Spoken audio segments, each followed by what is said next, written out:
CM Revanth Reddy ఎవరిని వ్యక్తిగతంగా విమర్శించలేదని assembly వ్యవహారాల శాఖ మంత్రి దుద్దిళ్ల శ్రీధర్బాబు అన్నారు. బీఆర్ఎస్ పార్టీ మార్చిలో ఉందని అన్నారే తప్ప ఏ వ్యక్తులను ఉద్దేశించి అనలేదని స్పష్టం చేశారు.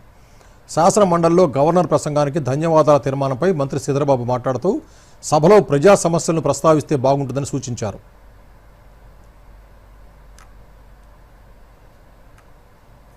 సార్, మీ ద్వారా వారికి అప్పీల్ చేస్తా ఉన్నాం అధ్యక్ష. గౌరవ ముఖ్యమంత్రి గారు మాట్లాడిన తర్వాత కూడా వారికి అవకాశం ఉంటుంది అధ్యక్ష. ఈరోజు స్పష్టంగా కూడా చెప్తా ఉన్నాం, వ్యక్తిగతంగా ఎవరిపైన దూషణలు చేసే కార్యాచరణ మా ప్రస్తావనలో ఉండదు.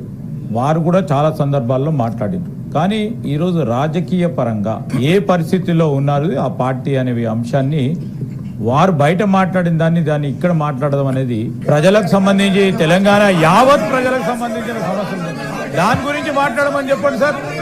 మేము దానికి సమాధానం చెప్పడానికి ఎంత సమయమైనా మేము మాట్లాడతాము. ప్రజలకు సమస్యలను మర్చిపోయి ఈ రోజు వారు రాబోయే కాలంలో ప్రజలకు ఏ విధంగా సేవ చేస్తారు అని చెప్పలేని పరిస్థితుల్లో ఉంటే ఏం చేస్తారు అధ్యక్ష? దాన్ని ఏమంటారు అధ్యక్ష?